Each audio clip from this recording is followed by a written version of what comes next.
Muchas gracias, Roberto. Es un gran honor para mí estar esta tarde con ustedes. Me siento muy honrado y muy extrañado porque la actividad mía, a diferencia de la filosofía, no es la que más controversia genera con otra profesión. A diferencia de la música, no es la que más confort produce en el alma de los seres humanos. La actividad política es la que más controversia genera con la comunidad y la que más disconfort produce en los seres humanos, la que menor credibilidad construye. Por eso me siento muy extraño que me inviten aquí, un error de mis anfitriones y un error mío, cuando ustedes han estado en unos temas tan agradables esta tarde. En el año 1979, la revista Time le dedicó esta portada a Colombia. Presentó a nuestro país como un país controlado totalmente por las drogas ilícitas. Colombia había tenido una larga historia de violencia.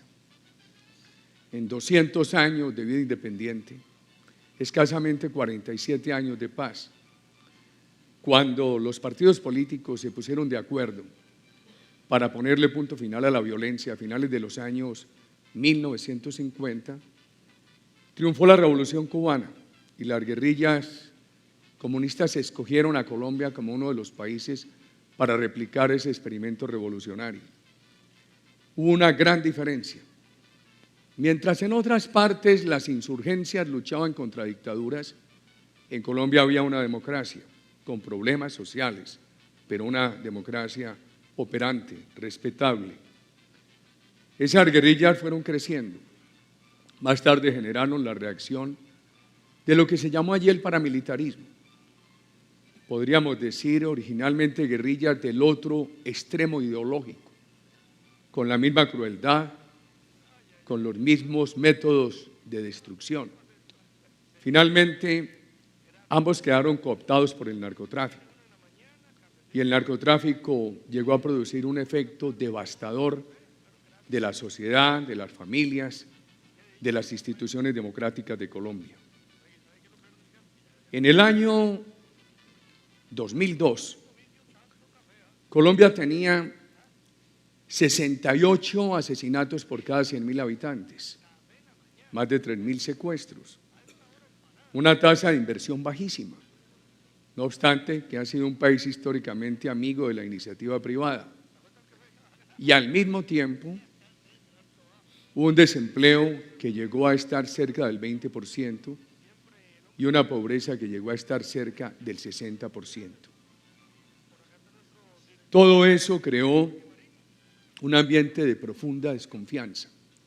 En auditorios como este, siendo yo candidato a la presidencia, le preguntaba a jóvenes estudiantes si habían pensado en alguna oportunidad de irse definitivamente del país. Y me mortificaba mucho, me dolía muchísimo, que la inmensa mayoría levantaba la mano y decía, sí, nos queremos ir y sin tiquete de retorno. Entonces, nuestra lectura fue, está destruida la confianza, hay que construir confianza. Y construimos lo que llamamos el triángulo de la confianza, en un trabajo de permanente interacción con la ciudadanía. El discurso político de Colombia históricamente había hablado de lo social, de la cohesión social. En mi larga vida política anterior era la constante que escuchábamos, sin embargo la situación social del país empeoraba. Por eso este es un tema bien difícil. En un país que ha sido un modelo social y de paz como Costa Rica, y cuando tenemos presentaciones como la que acabamos de escuchar de Uruguay, que también ha tenido semejantes características, y un pueblo hermano como Colombia con un sufrimiento profundo. Siempre se habló de cohesión social, pero no se avanzaba. Más pobreza y más desigualdad. Entonces empezamos a hablar de dos temas que se ignoraban en el discurso político, para responder la pregunta, ¿y por qué si la voluntad política ha sido avanzar en la cohesión social, ¿por qué no avanzamos en esa cohesión social? No había recursos. El país todos los días estaba más pobre. ¿Y por qué estaba más pobre? Entonces aparece una respuesta: nos faltaba seguridad. No había seguridad, no había inversión, no se generaban los recursos para lo social.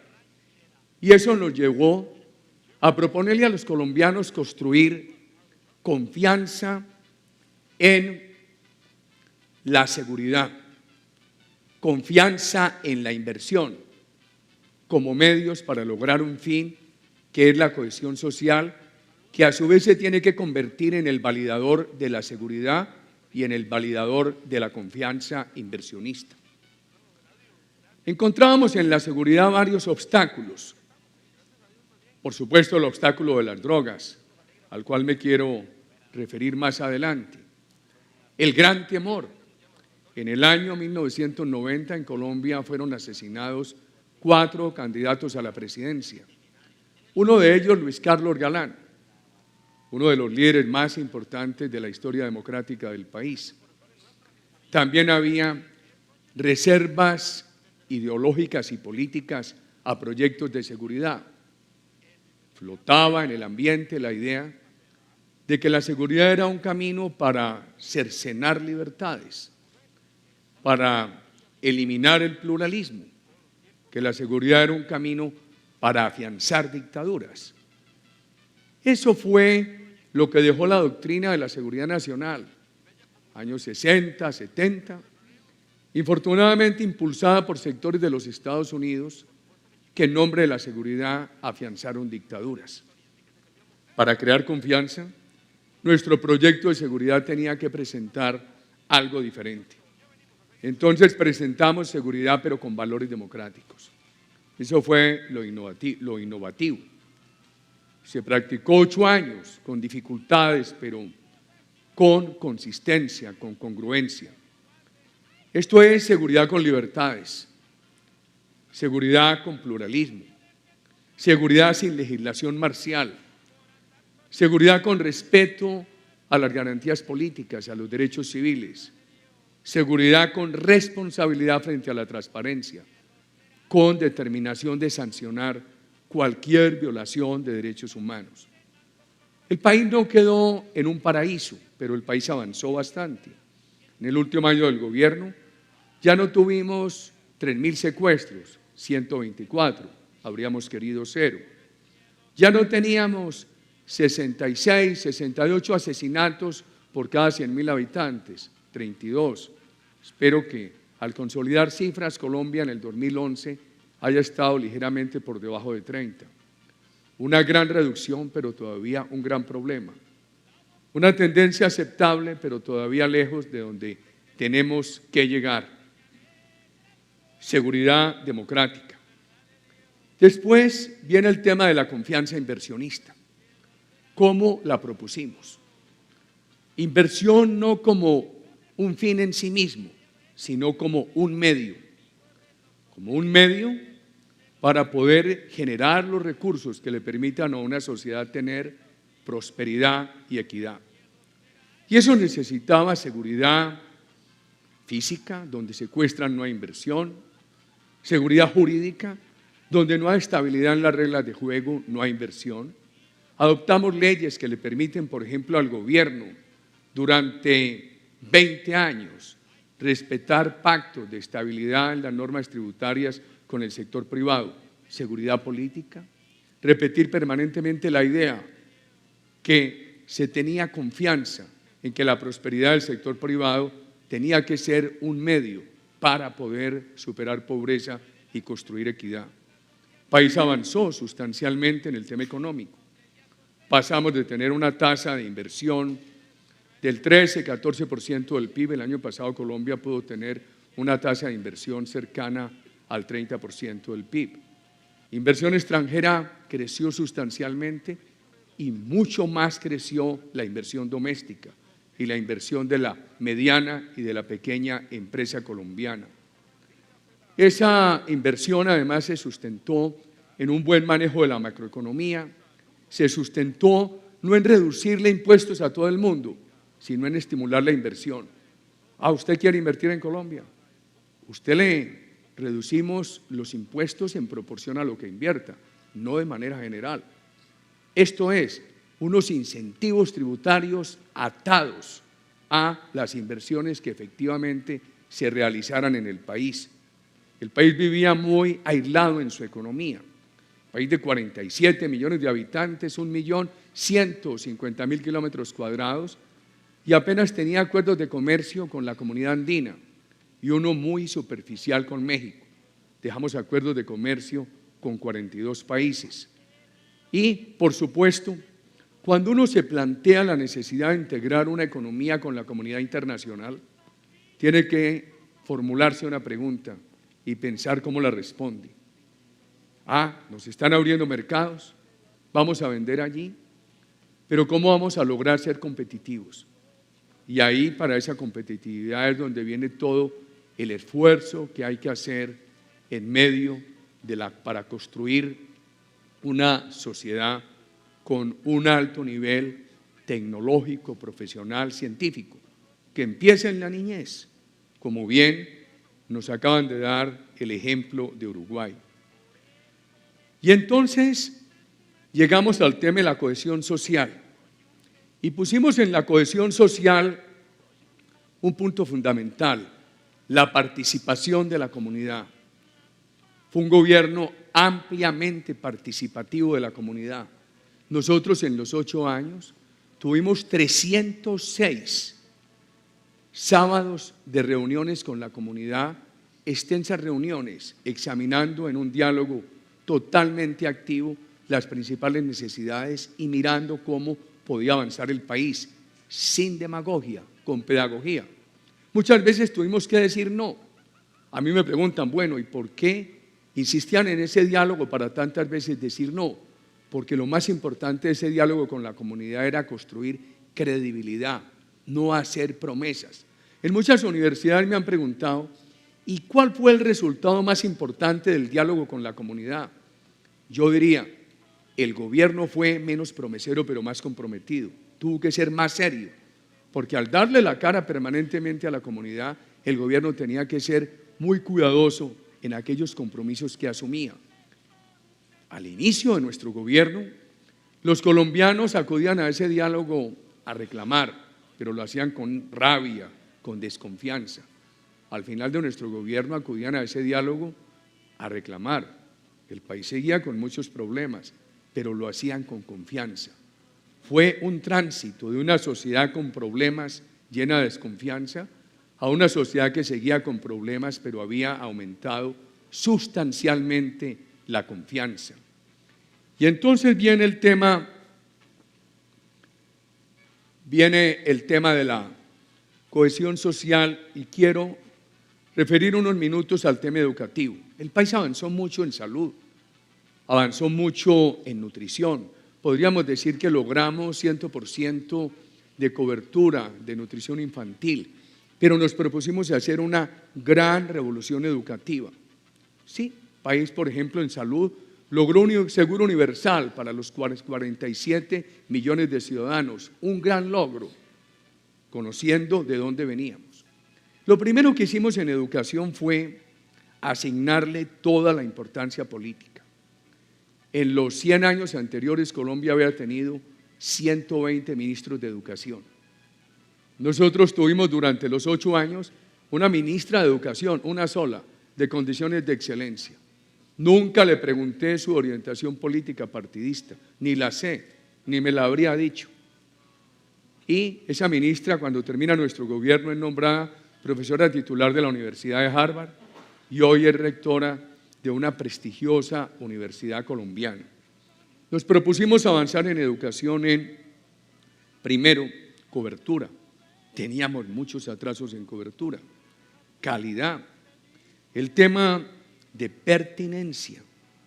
El tema de la integración entre la educación básica, la media, la formación tecnológica, la educación profesional, la educación continuada y además los proyectos de ciencia y de tecnología. El país, en la administración Santos, mi sucesor, ha dado el gran paso de definir que el 10% de las regalías petroleras, energéticas, mineras, lo dedica a investigación. Y los recursos van a ser abundantes. Yo creo que el país va a dar un gran salto en esa materia, porque era un país que tenía una producción de petróleo que se orientaba a 200.000 barriles. Nuestras políticas dejaron a Colombia produciendo cerca de 1 millón de barriles. Y el presidente Santos ha definido que todas esas regalías del sector minero energético hay que dedicar un 10% a los proyectos científicos. ¿Cómo los inició nuestro gobierno? En los niños. Yo recuerdo que cada año celebrábamos la feria de los proyectos científicos de los niños y recuerdo en una oportunidad que nos mostraron de escuelas de todo el país 900 proyectos bellísimos. Sin lograr todavía los niveles de Uruguay, el país está avanzando sustancialmente en el tema de la conectividad y quisimos dar un ejemplo desde el gobierno. Permítanme esto. En el año 2009-2010, en el gobierno nuestro, Colombia fue catalogado como el país que más había avanzado en e-government. Y eso ayudó a construir muchísima confianza en el gobierno. Por ejemplo, todas las licitaciones públicas empezaron a manejarse en Internet. Todas las compras oficiales. Empezamos a asignar todos los contratos en audiencias públicas, en las cuales había una gran discusión. La ciudadanía participaba más, el Internet lo facilitaba y en la medida que la ciudadanía participaba más, se garantizaba transparencia y se obtenía confianza. Quisiera dedicar estos segundos que me quedan al tema de las drogas. Justamente con él empieza esta presentación. Las drogas son muy engañosas. En mi juventud siempre oí decir que Colombia era un país de tránsito, pero que nunca iba a ser un país productor ni un país consumidor. Sin darnos cuenta, llegamos a tener miles de hectáreas de producción de drogas ilícitas. En nuestro gobierno se redujo sustancialmente. En el último año todavía quedaron muchas, 68.000, pero pudimos tener 400.000 hectáreas en el año 2000. Nunca pensamos que íbamos a ser un país afectado por el consumo. Las últimas encuestas reflejaron 350.000 adictos y 1.500.000 consumidores. El debate de la legalización de la droga invita a muchas reflexiones. Primero, los legalizadores, ¿qué dicen? Los legalizadores dicen que no se puede llevar al adicto a la cárcel, que hay que llevarlo al hospital. Estamos de acuerdo, pero para eso no se necesita legalizar. Por ejemplo, en Colombia, hace 15 años, la Corte Constitucional dictó una sentencia que prácticamente legalizó la dosis personal en nombre del libre desarrollo de la personalidad. Y finalmente lo que ocurrió fue que crearon enorme impunidad en la distribución. Han dicho los legalizadores que en la medida que se legalice la droga, ya los adictos no tendrán que comprarle droga a los criminales y que entonces los criminales perderán esa fuente de ingresos. Yo creo que allí hay un sofisma. Nadie se opone en una política sensata de ilegalización de droga a que prime la ciencia.